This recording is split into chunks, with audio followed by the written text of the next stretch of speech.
Meus irmãos, vamos abrir a palavra do Senhor? Obrigado. Nós estamos estudando o livro do profeta Daniel. E hoje nós chegamos ao capítulo de número 3. São 3 semanas com esta, e graças a Deus, cobrimos os 2 primeiros capítulos e hoje vamos ao capítulo de número 3. Se você ainda não se familiarizou com o endereço do livro, ele fica mais para o fim do Antigo Testamento. É parte da seção costumeiramente chamada de Profetas Maiores.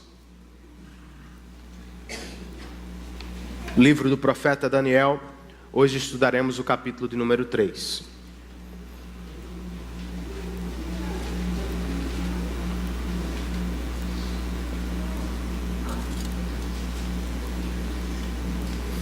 Algumas semanas atrás, eu e minha família fomos ao dentista.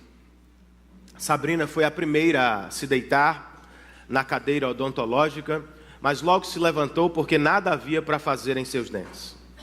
Eu fui convidado a ir depois e descobri que havia um reparo para fazer em uma restauração. E quando o dentista ligou o motor odontológico, eu percebi uma inquietação nas meninas. Elas ficaram meio assustadas. De toda forma, rapidamente ele consertou o que havia para fazer e eu saí da cadeira. Bia foi a terceira e ficou surpresa porque o doutor achou uma cárie. Rapidamente ele tirou e consertou o que precisava ser feito. Ela saiu da cadeira. E então chegou a vez de Sofia. E com alguma apreensão ela se aproximou da cadeira odontológica, mas grande foi o alívio quando o doutor disse: não tem nada para fazer nos seus dentes, Sofia. Ela saiu do consultório, irmãos, e quando entrou no carro, levantou as mãos para os céus, aliviada, e louvou a Deus. Aleluia, Deus! Obrigado por me livrar da furadeira do dentista. Você já se viu em alguma situação assim? Feliz ou aliviado por se encontrar diante de um livramento do Senhor? Nem todo mundo acredita em livramento. Nem todo mundo crê no poder, no cuidado de Deus. Os 3 amigos de Daniel, Ananias, Misael e Azarias, nos dizem a partir deste capítulo que o Senhor pode sim livrar o seu povo, até mesmo de uma fornalha em chamas. Nós vamos ler o capítulo ao longo da mensagem, obviamente, mas para começar, nós vamos ler o verso de número 15. Ele nos apresenta a questão central do capítulo 3. Daniel 3, verso de número 15. O texto diz assim: pois agora, palavras de Nabucodonosor, quando vocês ouvirem o som da trombeta, do pífaro, da cítara, da harpa, do saltério, da flauta dupla e de toda espécie de música, se vocês se dispuserem a prostrar-se em terra e a adorar a imagem que eu fiz, será melhor para vocês. Mas, se não a adorarem, serão imediatamente atirados numa fornalha em chamas. E que Deus poderá livrá-los das minhas mãos. Vamos orar outra vez? Senhor, muito obrigado por esta tarde, pelo privilégio que o Senhor nos concede de terminar este dia, o dia do Senhor, em Tua presença, cantando hinos que te exaltam e ouvindo a Tua palavra. Eu sei, Senhor, que nem todos chegam a este lugar da mesma maneira. Possivelmente há pessoas que enfrentam dificuldades, há outros que duvidam do Teu cuidado e do Teu amor, mas certamente Tu tens uma palavra para todos nós. A minha oração é que, por graça, o Senhor fale aos nossos corações. Que o Senhor me assista enquanto falo a tua palavra, que os meus irmãos sejam igualmente assistidos por ti, quando vão ouvir a tua palavra. E que ao final de tudo, ó Deus, saiamos daqui certos de que o Senhor pode sim cuidar das nossas vidas, que o Senhor vai sim nos proteger de todos os males ao longo da nossa caminhada. Em nome de Jesus e para a glória dele nós oramos. Amém.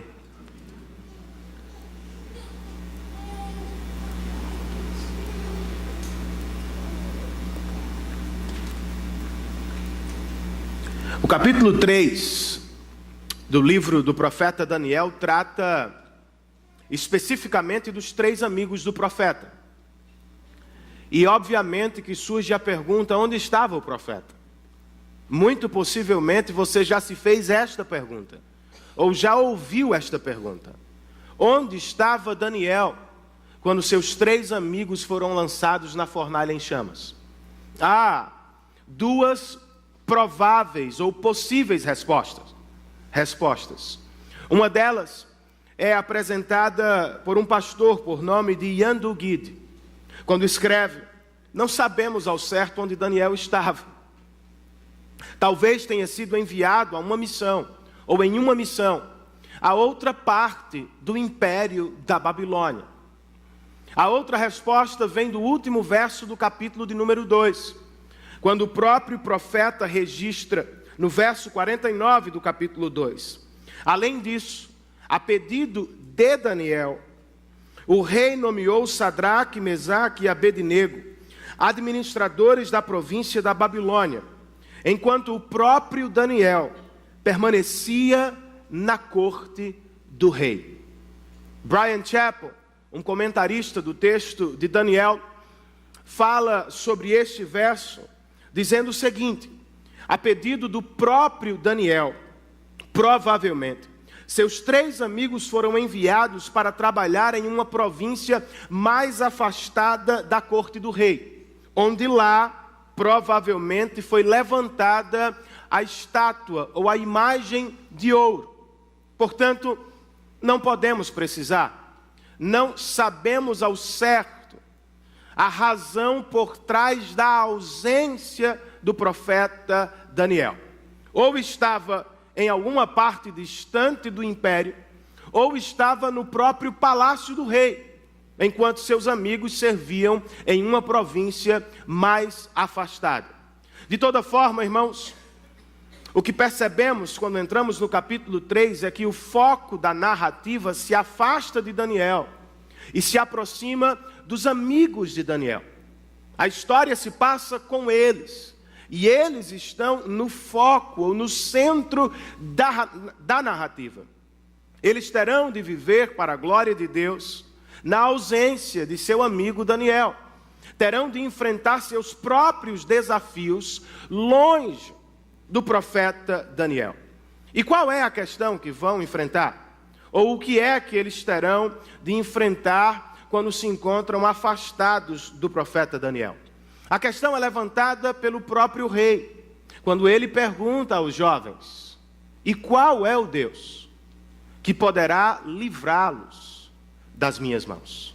Mais tarde, ao final da narrativa, ou do capítulo 3, o mesmo rei terá de concluir: o Deus de vocês pode livrar, o Deus de vocês e nenhum outro pode fazer coisas grandes em prol do seu povo. Percebemos com isso que esta é a grande mensagem do capítulo. Ela aparece na boca de Nabucodonosor, depois aparece na boca dos 3 amigos de Daniel, e por fim a mesma fala volta à boca do rei Nabucodonosor. Deus pode, irmãos, Deus pode livrar o seu povo, até mesmo de uma fornalha em chamas para a glória do seu nome. A grande pergunta que fazemos a esta verdade maior é: quais são os perigos dos quais Deus nos livra, ou nos promete livrar a partir desta narrativa? Do que Deus nos livra? Quais são os perigos que nos cercam agora? dos quais ele pode nos livrar. Eu listei 3 no nosso boletim informativo, página de número 2. E eles dividem ou nascem a partir das 3 divisões maiores do próprio capítulo.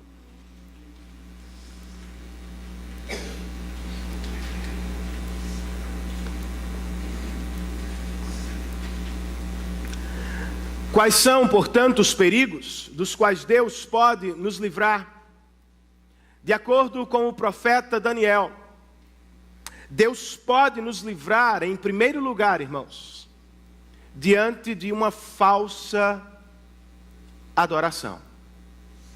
É o que nós temos nos 7 primeiros versos do nosso texto.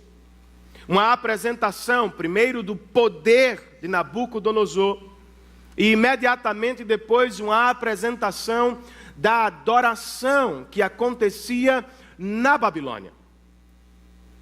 O texto começa de maneira abrupta, sem uma transição entre o 2 e o 3. O profeta declara o seguinte: o rei Nabucodonosor, verso de número 1, fez uma imagem de ouro, de 27 metros de altura, e 2 metros e 70 centímetros de largura. E ele a ergueu na planície de Dura, na província da Babilônia. Ao ler este verso, o que é que vem à sua mente? Ou do que você se lembra imediatamente? Do sonho, do que se passou no capítulo de número 2. Lá, Nabucodonosor sonhou com uma grande imagem que o assustou ou que o perturbou ao longo da noite. Mas ao término da interpretação do profeta Daniel, Nabucodonosor ficou sabendo que era a cabeça temporária daquela imagem. Diz o texto do capítulo 2 que, além de tomar conhecimento sobre a interpretação do sonho, ele foi momentaneamente tocado por Deus, pois ele se prostrou diante de Daniel e louvou o Deus de Daniel, dizendo: ninguém é como o teu Deus, ninguém pode revelar os mistérios da terra como o teu Deus, Daniel. E alguns cristãos são pegos de surpresa por esta adoração incompleta de Nabucodonosor, e chegam a concluir de maneira ingênua que o rei da Babilônia viveu uma verdadeira conversão. Não foi o caso. Nabucodonosor foi superficialmente tocado, como é o caso de milhares de pessoas, mas jamais foi profundamente transformado. E a prova do que agora falo está no capítulo 3.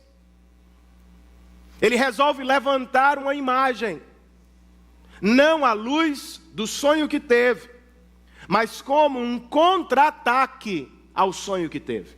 Ele não faz uma imagem como viu no sonho, com a cabeça de ouro, com o peito de prata, com o quadril de bronze, pernas de ferro e pés de barro. Não é esta a imagem que ele levanta. Ele levanta uma imagem completamente dourada, num claro contra-ataque ao que ouviu do Senhor. Ele está, através da imagem, declarando aos seus súditos que ele fará de tudo para tornar o seu reino permanente. Ele não quer ser a cabeça temporária. Ele quer que o seu reino dure para sempre. Seu poder é visto também em uma contradição ou em um contraste. No capítulo 2, Daniel cantou: pois tu és o Deus que remove os reis e que os estabelece. No capítulo 3, Nabucodonosor se apresenta como o rei que remove os deuses e os estabelece onde quer. Seu poder é visto no tamanho da imagem. São 27 metros de altura, Se a estátua não é completamente de ouro, é no mínimo banhada de ouro.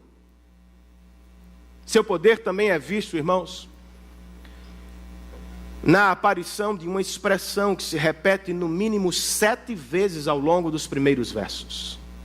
E a expressão é: o rei mandou erguer uma imagem de ouro. Ele é poderoso, mas ele se acha extremamente poderoso. Os versos iniciais, ou a imagem de ouro, não está aqui apenas para revelar o poder de Nabucodonosor. A imagem de ouro está aqui também para ilustrar ou revelar a adoração que se passava na Babilônia. Os versos 4, 5 e 6 nos dão uma pequena amostra do que se passava lá. O texto diz então: o arauto proclamou em alta voz: esta é a ordem que lhes é dada, ó homens de todas as nações, povos e línguas. Quando ouvirem o som da trombeta, do pífaro, da cítara, da harpa, do saltério, da flauta dupla e de toda espécie de música, prostrem-se em terra e adorem a imagem de ouro que o rei Nabucodonosor ergueu. Quem não se prostrar em terra e não adorá-la, será imediatamente atirado numa fornalha em chamas. 3 observações sobre a adoração da Babilônia. Ela está centrada em um homem. Ela promete queimar os adoradores desobedientes. E ela tem por propósito reunir a humanidade em torno da obra de um homem. É importante, irmãos, notar a localização da construção da imagem. Foi na planície de Dura. Muito provavelmente, diz um comentarista, a imagem foi levantada onde há muito tempo atrás, ou muito tempo antes, a Torre de Babel fora construída. E as duas foram erigidas com o mesmo propósito: exaltar o nome do homem e arrebanhar pessoas em torno da obra do homem. É o que Nabucodonosor quer. Ele quer se exaltar sobre os homens. E ele espera que nações, povos e línguas, sobre quem domina, prostrem-se rosto em terra e adorem a sua pessoa e a sua construção. O verso de número 7 registra: por isso, logo que ouviram o som da trombeta, do pífaro, da cítara, da harpa, do saltério e de toda espécie de música, os homens de todas as nações, de todos os povos e de todas as línguas prostraram-se em terra e adoraram a imagem de ouro que o rei Nabucodonosor mandara erguer. Todos, exceto 3. Mas por agora o texto os esconde. O autor os deixa para a segunda cena. E assim nós vamos fazer também. Por agora a questão não se dirige a eles, se dirige a nós. Todos se prostraram ao som da música da falsa adoração da Babilônia. A pergunta é: nos prostraremos também, irmãos? Vamos nos curvar diante da falsa adoração da Babilônia que nos cerca hoje? Vamos nos render aos falsos deuses do nosso tempo? Com o que você acha que devemos nos preocupar quando o assunto é a falsa adoração? De maneira prática, eu vou sugerir 3 preocupações que precisam habitar os nossos corações quanto à falsa adoração. Precisamos nos preocupar com a falsa adoração, porque ela produz uma falsa conversão. Foi o caso de Nabucodonosor. Ele foi superficialmente tocado. pelo poder de Deus. Mas jamais foi profundamente transformado, irmãos. John Owen, teólogo do século 17, escreve como um viajante que, se deparando com uma forte tempestade, procura por um abrigo temporário, mas logo volta ao caminho. Assim acontece com um falso convertido. Ele abandona seus caminhos tortuosos por um breve momento de convencimento, mas logo voltará ao mesmo curso de sempre. O autor aos Hebreus, sob inspiração do Espírito do Senhor, escreve que uma pessoa pode se sentir iluminada pelo Espírito, pode ter provado dons celestiais, pode ter experimentado a bondade da palavra de Deus e, ao final de tudo, se descobrir um falso cristão. É o caso de Nabucodonosor. Ao contrário dos Tessalonicenses, como escreveu Paulo, ele nunca abandonou os antigos ídolos para servir ao Deus verdadeiro.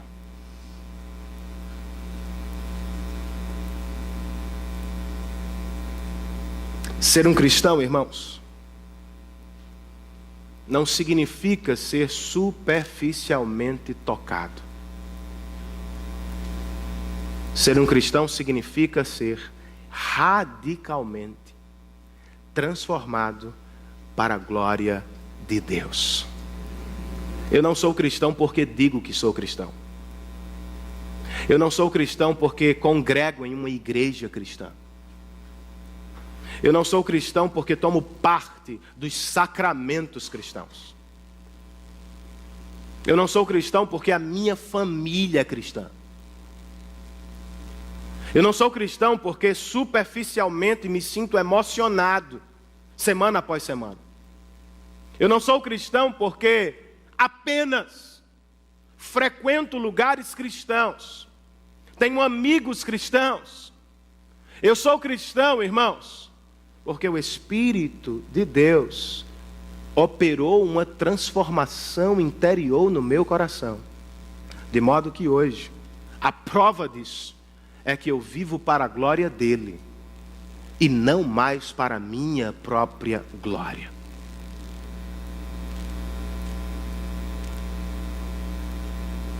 Por que devemos nos preocupar com a falsa adoração?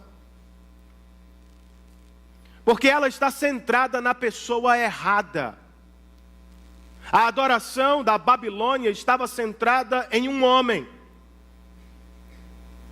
É o que acontece com regimes totalitários.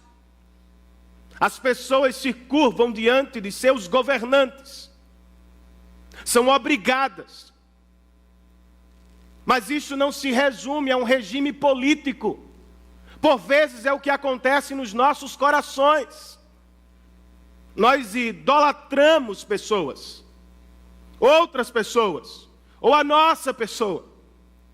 Fazemos das pessoas o centro do nosso universo, ou fazemos da nossa pessoa o centro do universo das outras pessoas.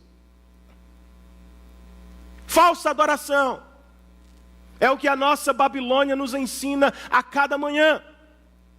Você primeiro, você depois, você em terceiro lugar, se sobrar tempo, os outros.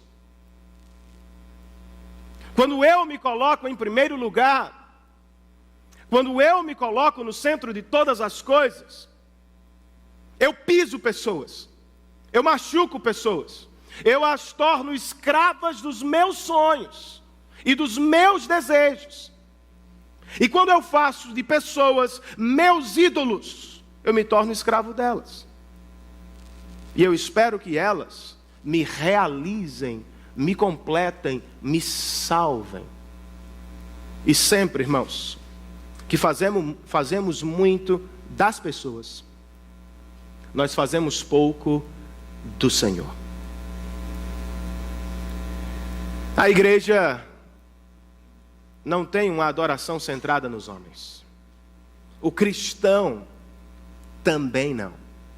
A nossa adoração se dirige a uma única pessoa. De acordo com o apóstolo Paulo escrevendo ao seu filho na fé Timóteo, nós não adoramos reis passageiros, rainhas belas.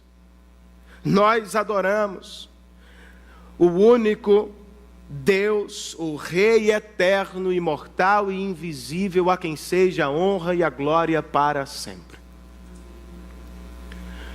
Com que devemos nos preocupar, irmãos? Ou por que devemos nos preocupar com a falsa adoração? Porque a falsa adoração sempre queima seus adoradores. Não foi o que o arauto prometeu?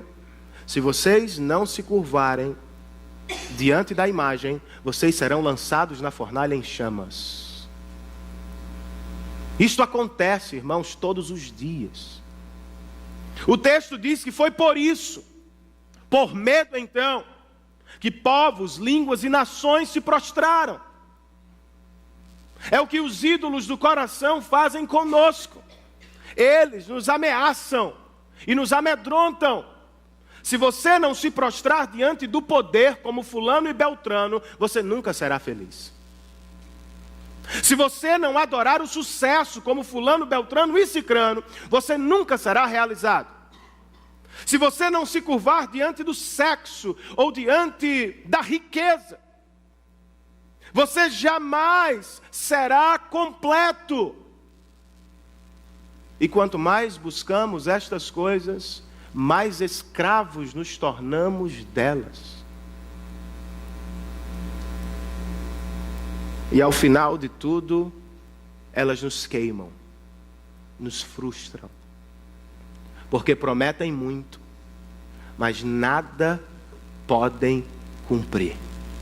Ao contrário dos falsos deuses, o verdadeiro Senhor de toda glória, em uma conversa com uma mulher idólatra, que se curvava diante do sexo, Jesus disse: quem beber desta água terá sede outra vez, a água da terra.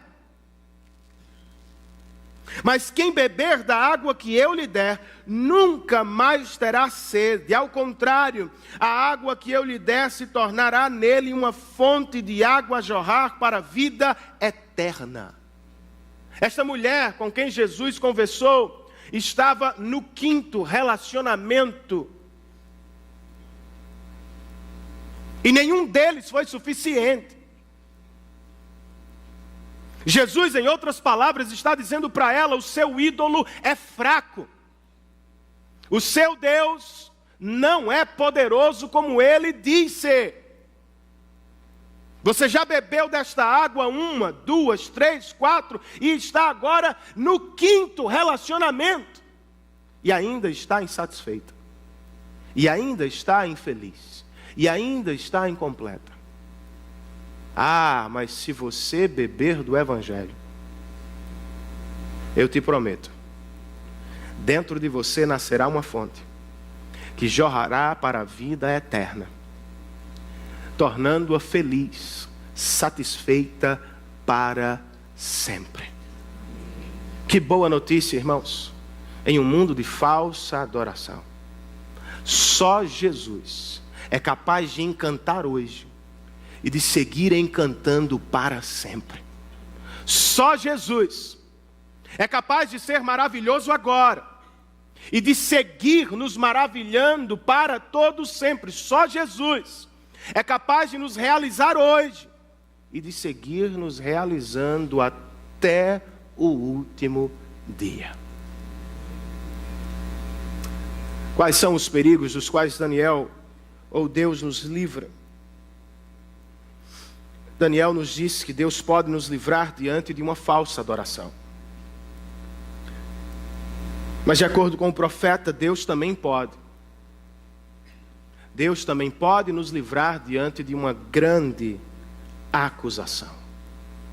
A segunda divisão do texto pode ser dividida em acusação, primeira resposta, segunda resposta.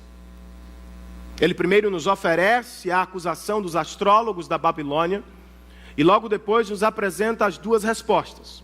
A resposta do rei da Babilônia e a resposta dos 3 amigos de Daniel. Vamos primeiro à acusação. Verso de número 8. Nesse momento,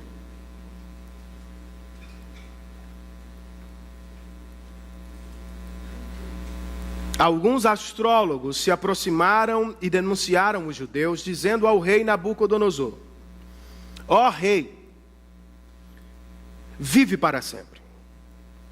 Tu emitiste um decreto, ó rei, ordenando que todo aquele que ouvisse o som, de novo não, né? Está mais para uma orquestra isso aqui. Trombeta, pífaro, da cítara, da harpa, do saltério, da flauta dupla e de toda espécie de música, se prostrasse em terra e adorasse a imagem de ouro. E que todo aquele que não se prostrasse em terra e não a adorasse, seria atirado em uma fornalha em chamas. Mas há alguns judeus estes que nomeaste para administrar a província da Babilônia, Sadraque, Mesaque e Abednego. Eles não te dão ouvidos, ó rei, não prestam culto aos teus deuses, nem adoram a imagem de ouro que mandaste erguer. Sobre a acusação, irmãos, o Dr. Sinclair Ferguson, um erudito do Antigo Testamento, observa que ela foi programada. Nesse tempo, alguns astrólogos se aproximaram e denunciaram os judeus. Ela também foi possivelmente motivada por inveja. Porque eles dizem: mas há alguns judeus que nomeaste para administrar a Babilônia. E ela foi realizada sem misericórdia. Ao contrário do que aconteceu no capítulo 2, quando Daniel orou e pediu misericórdia por todos os sábios da Babilônia.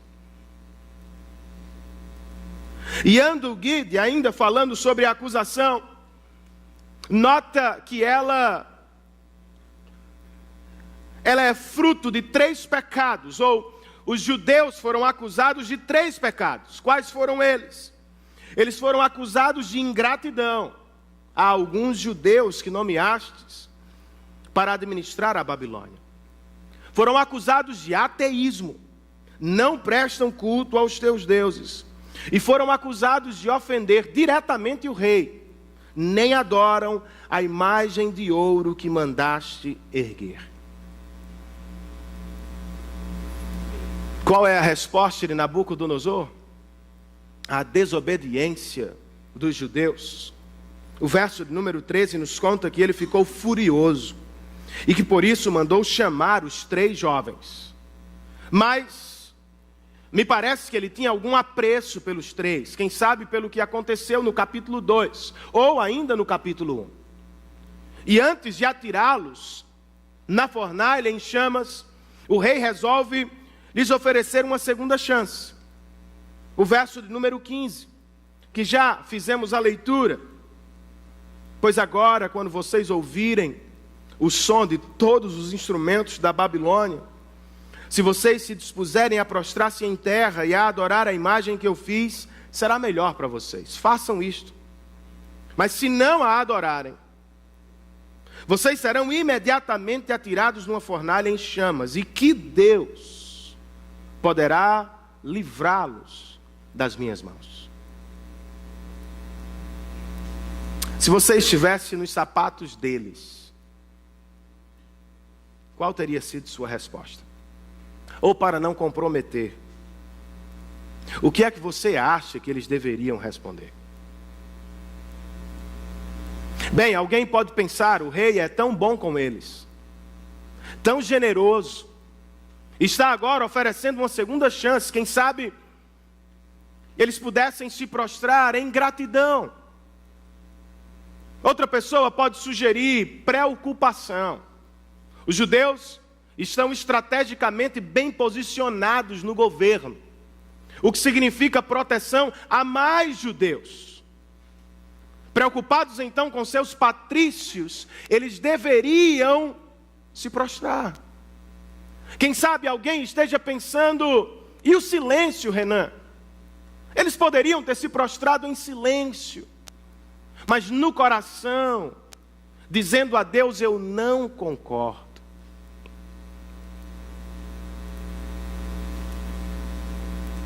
Não é o que muitas vezes fazemos? Não concordamos,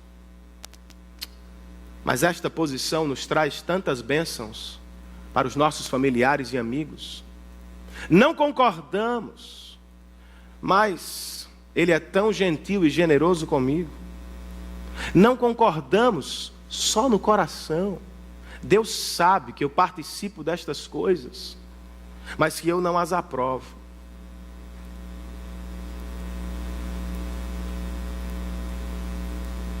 Ainda bem que os nossos irmãos escolheram outro caminho.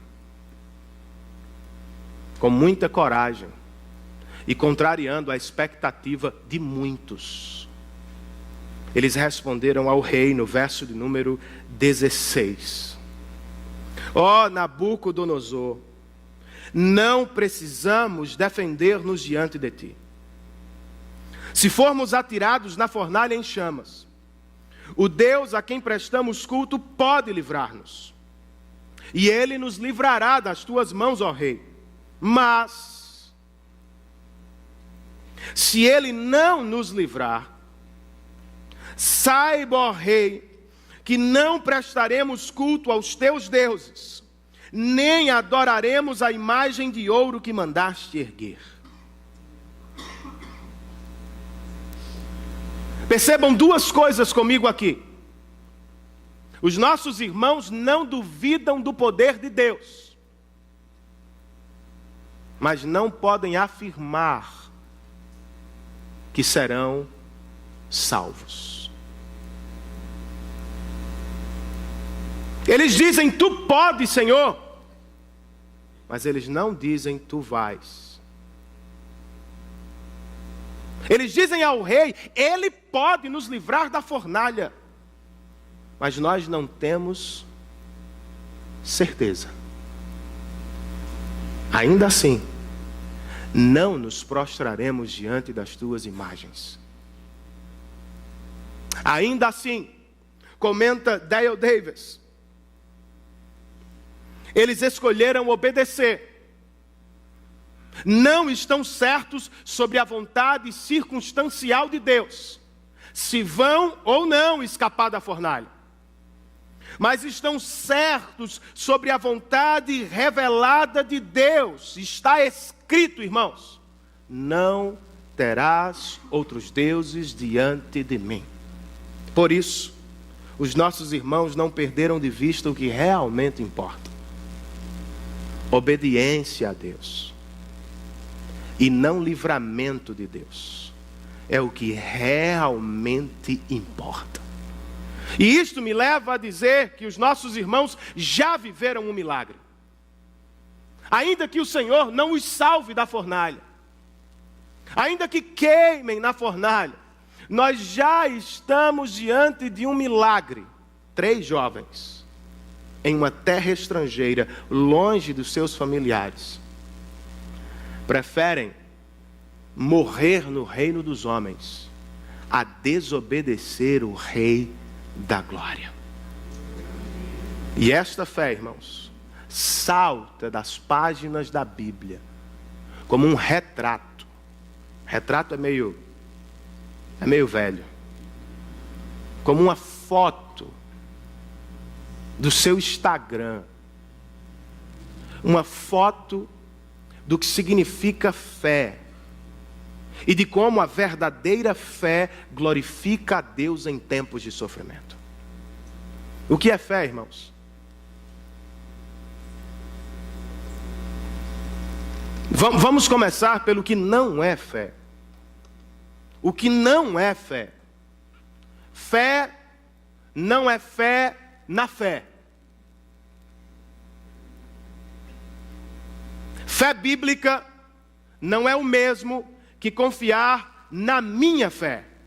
Algumas pessoas não confiam em Deus, confiam na quantidade de fé que dizem ter.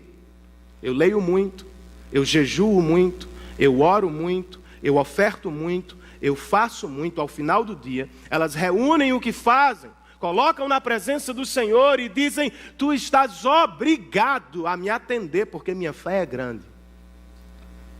Outras pessoas, dizendo confiar em Deus, confiam na qualidade da fé delas. Veja, Senhor, que a minha petição tem boas intenções. E os meus pedidos estão recheados com citações bíblicas, logo o Senhor terá de me atender. Outros entendem fé por pré-conhecimento do futuro. Vivem em busca de adivinhos e profetas que podem revelar o que vai acontecer amanhã. As pessoas pautam suas vidas a partir do que ouviram de outros, e não do que ouviram do Senhor. Esta fé popular não é fé bíblica. Se parece muito mais com o canto da torcida do Atlético Mineiro. Eu acredito que foi cantado no jogo de handebol da seleção brasileira, por incrível que pareça, a 1 minuto de jogo. Será que a seleção era boa? A 1 minuto de jogo a torcida estava gritando: eu acredito, vai dar certo. Isso não é fé não, meu irmão. Isso é positivismo pagão.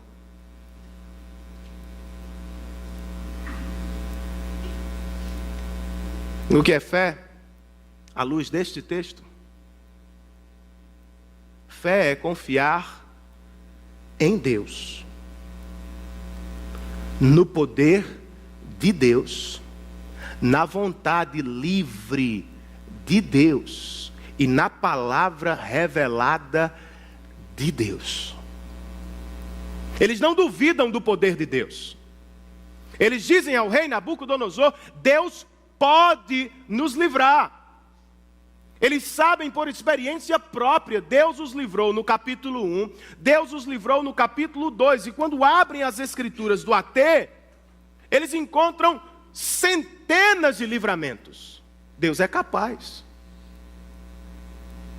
Eu creio, irmãos, que Deus pode livrar você da doença, eu creio que Deus pode livrar você do problema financeiro, eu creio que Deus pode livrar você de um monte de coisas. Eu posso afirmar que Ele vai? Não.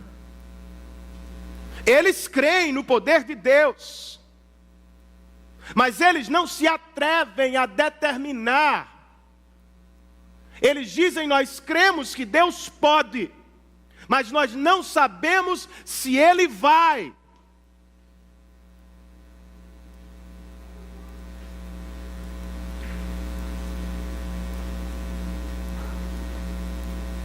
Eles não duvidam do poder de Deus, mas não abrem mão de confiar no Deus que tem poder. Por isso há um "se" no meio da fala deles. Por isso o cristão termina sua oração com "se Deus permitir, se Deus desejar, se for da vontade de Deus." Eu sei que alguns cristãos vão dizer: isso é falta de fé, pastor. Outros têm alergia a orações assim. Alguém me disse isso outro dia: pastor, por que é que você ora com "se"? Por que é que você não diz que Deus vai? Eu disse: eu não sei se Ele vai. Eu sei que Ele pode.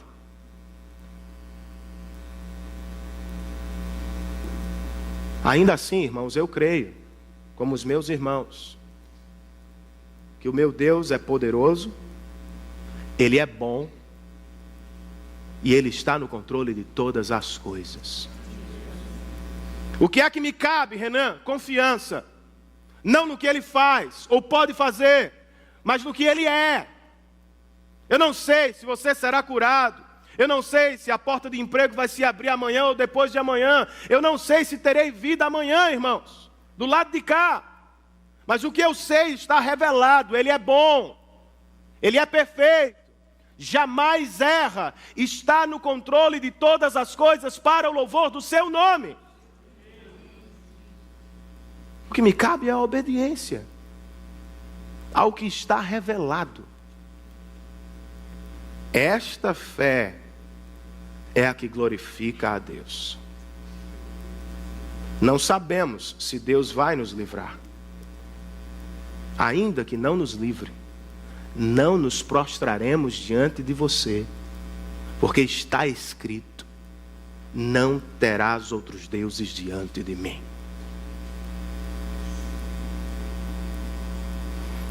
Não é o que o apóstolo Paulo diz aos Filipenses, irmãos? Preso por trás das grades, esperando um julgamento que pode resultar na sua morte. O apóstolo não se preocupa com o que vai acontecer, a sua preocupação é com a glória de Cristo. Ele escreve: aguardo ansiosamente e espero que em nada serei envergonhado.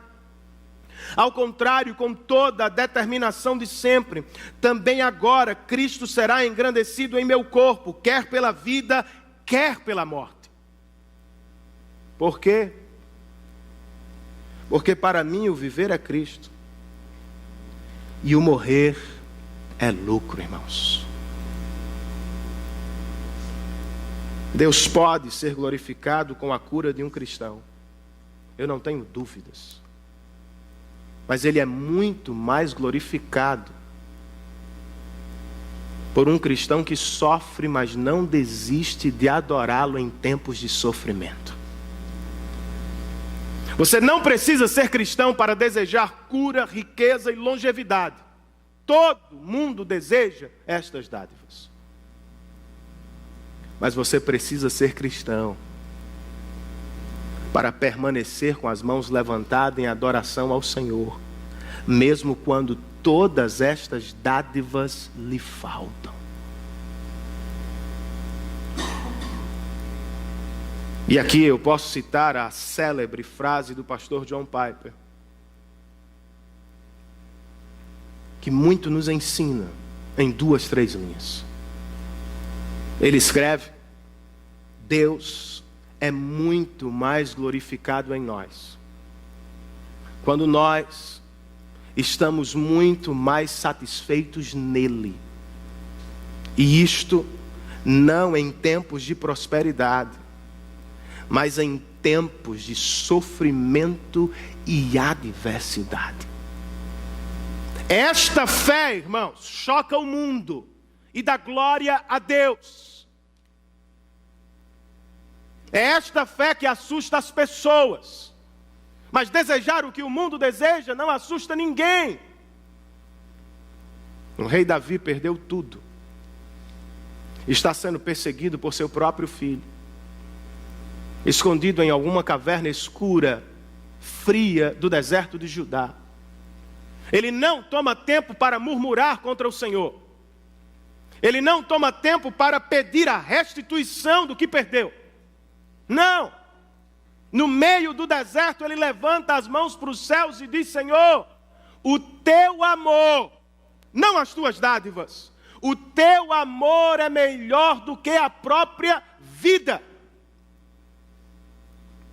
Em outras palavras, ele estava dizendo: eu não tenho mais trono, eu não tenho mais casa, eu não tenho sequer minha família por perto, perdi tudo, mas se tenho a ti comigo no meio do deserto, eu tenho tudo o que preciso. Isto assusta o mundo. Por isso ele diz: eu vou erguer as minhas mãos e vou bendizer o nome do Senhor, como quando eu tinha ricos banquetes. Um cristão satisfeito em Deus glorifica muito mais a Deus do que 10.000 livramentos nesta vida. Que o Senhor nos dê então esta experiência cristã, restrita a cristãos, satisfação espiritual em todo tempo. Amém, queridos? Por fim, de acordo com Daniel, Deus pode nos livrar de uma falsa adoração. Deus pode nos livrar de uma grande acusação. E para terminar, Deus pode nos livrar diante de uma real situação. Nabucodonosor já se mostrou furioso antes. Mas agora, no verso de número 19, o texto diz que ele ficou tão furioso que o seu semblante mudou. Você já viu alguém assim? Da próxima vez você sussurra baixinho: esse é irmão de Nabucodonosor. Mas fale bem baixinho, porque senão ele vai jogá-lo na fornalha. O homem está transtornado de raiva. E o que é que ele faz? Verso de número 19. Ele deu ordens para que a fornalha fosse aquecida 7 vezes mais. E ordenou que alguns dos soldados mais fortes do seu exército amarrassem Sadraque, Mesaque e Abednego e os atirassem na fornalha em chamas. E foi o que eles fizeram. Os soldados atiraram os jovens judeus para o lado de dentro. E a coisa estava tão quente que do lado de fora eles morreram. E se os que estão do lado de fora morreram, o que é que você acha que vai acontecer com os que já estão do lado de dentro? Morte certa. Ao menos era o que Nabucodonosor esperava. Mas de repente ele é tomado por um susto. O verso de número 24 nos diz: mas logo depois que os jovens caíram dentro da fornalha, o rei Nabucodonosor, alarmado, levantou-se e perguntou aos seus conselheiros: não foram 3 os homens amarrados que atiramos no fogo? E eles responderam: sim, ó rei. E o rei exclamou: olhem, estou vendo 4 homens, desamarrados e ilesos, andando pelo fogo. E o quarto se parece com um filho dos deuses.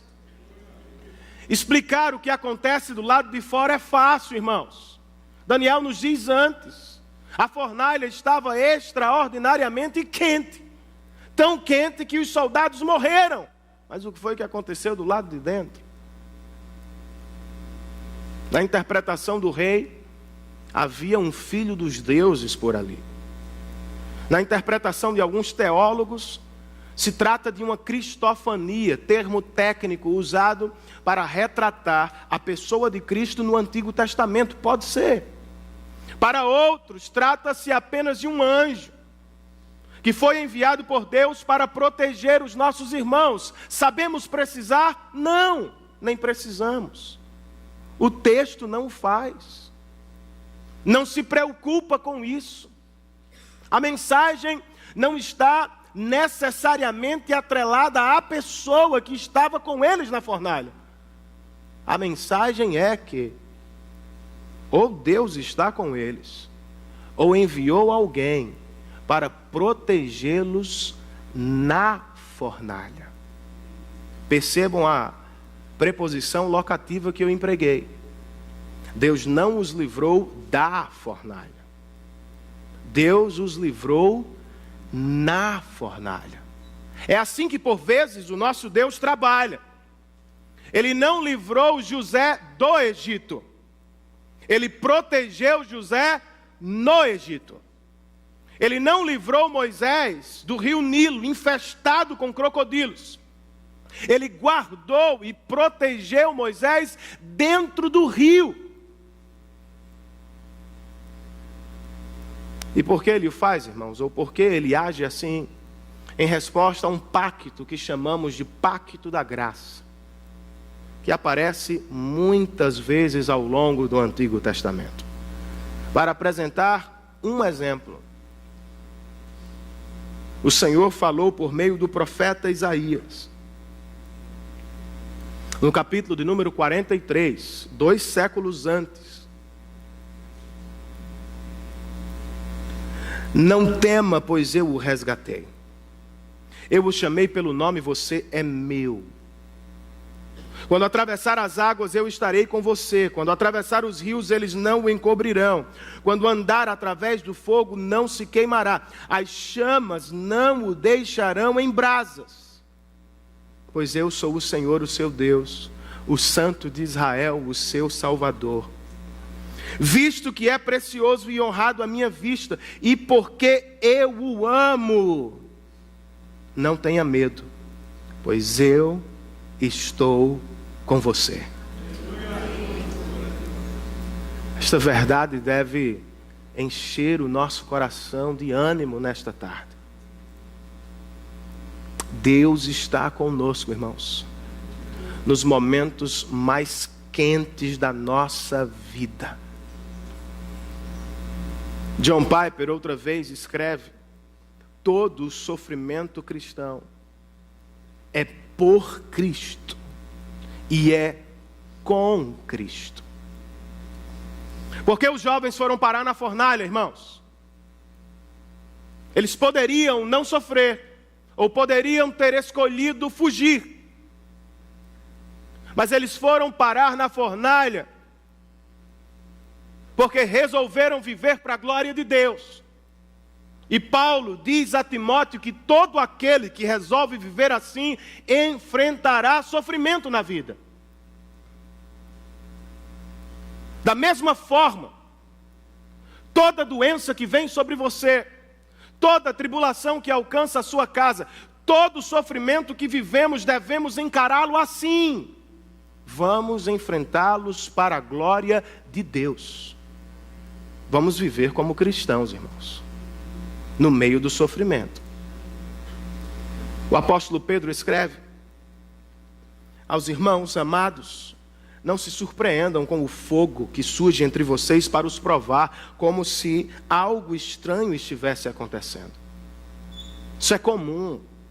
Alegrem-se à medida que participam dos sofrimentos de Cristo, para que também, quando a sua glória for revelada, vocês exultem com grande alegria. E se sofrem como cristãos, glorifiquem a Deus.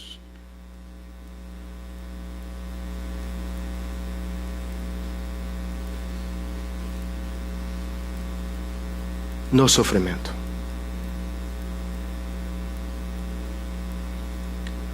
Todo sofrimento cristão é por Cristo, irmãos. Mas ele é também com Cristo. Foi o que Deus prometeu a Moisés, a Gideão, a Jeremias, aos 3 jovens na fornalha, aos discípulos e a vocês. Eu estarei com vocês todos os dias, até o fim dos tempos. Ele nunca disse: eu vou livrá-los de todos os problemas. Ele nunca disse: a vida será muito fácil. Ele nunca disse: eu vou levá-los ao redor da fornalha. Ele nunca disse isso. Mas ele disse: seja qual for a fornalha, tenham certeza, eu estarei com vocês. No câncer, na crise financeira, na luta por seu trabalho, na luta diária com os filhos.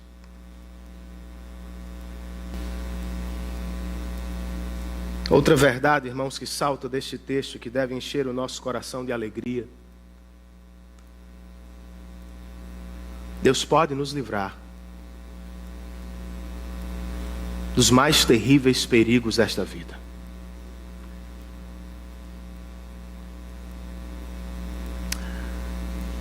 Nabucodonosor questionou: e que Deus poderá livrá-los? E agora, ao final do texto, ele está diante do poder do Deus que livra seu povo. Deus pode livrar você? Estou certo disso. Você está certo? E como é que temos certeza, irmãos? Foi o que ele fez por nós na cruz do Calvário. Quando Sadraque, Mesaque e Abednego foram atirados na fornalha em chamas, Deus estava com eles. Mas quando Jesus foi pendurado no Calvário, o Salvador se sentiu completamente abandonado. Quando as muitas águas caíram sobre a cabeça do Senhor, ninguém estava lá para ajudar. Quando Jesus enfrentou a fornalha ardente da cruz, irmãos, nenhum anjo esteve ao seu lado para suportá-lo. E obviamente nós perguntamos, por que Deus se revelou presente com os 3 jovens na fornalha e não esteve presente com seu filho no Calvário? Por que Deus estendeu sua destra para poupar os 3 jovens na fornalha em chamas e não procedeu da mesma forma com seu filho na cruz do Calvário? Você já sabe a resposta. E eu também, mas precisamos lembrar semana após semana. Deus não livrou seu filho na cruz do Calvário, porque através da morte dele, o Senhor estava livrando você da fornalha que queimará para sempre.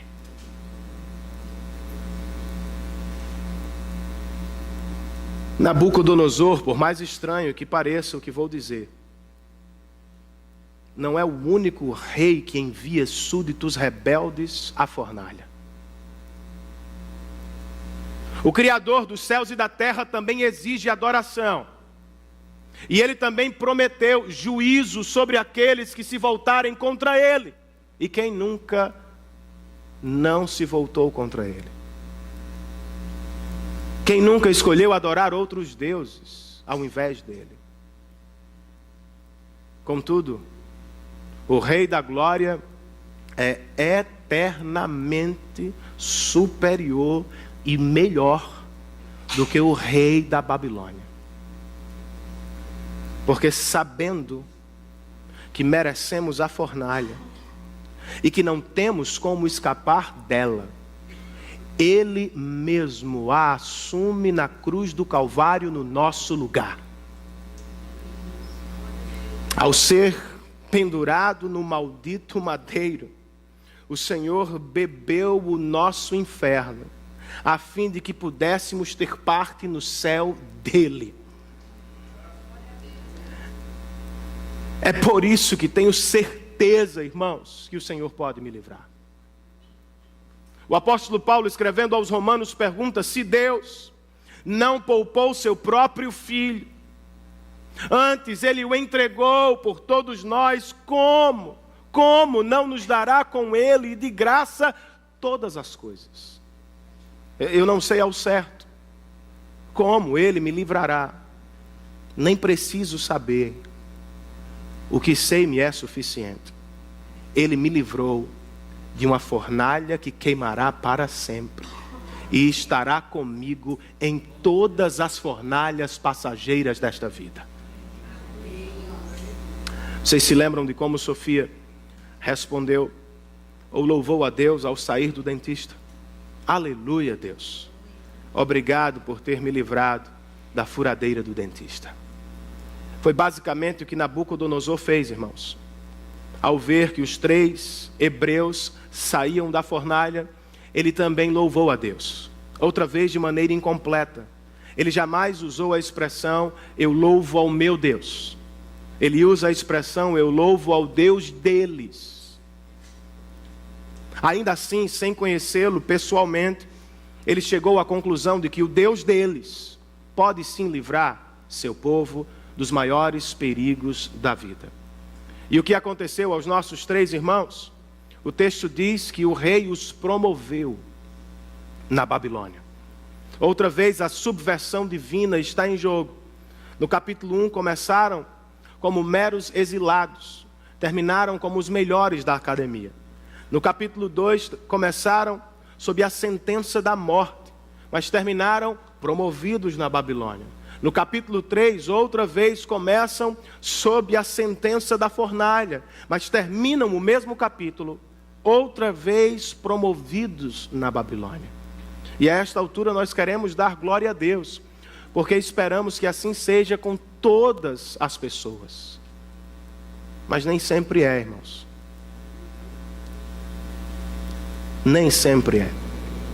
Bryan Chapell foi à casa de um senhor que ficara deficiente de ambas as pernas quando jovem. Ele era o melhor funcionário de uma mina da cidade, mas por causa do acidente ficou inválido. Nunca mais voltou ao trabalho, assistiu a vida passar pela janela. E o pastor foi à sua casa com um jovem, e no meio da conversa o jovem criou coragem e perguntou: meu irmão em Cristo, você nunca duvidou do amor de Jesus Cristo? O Senhor hesitou inicialmente, mas depois respondeu: sim, eu duvidei. Por vezes eu duvidei.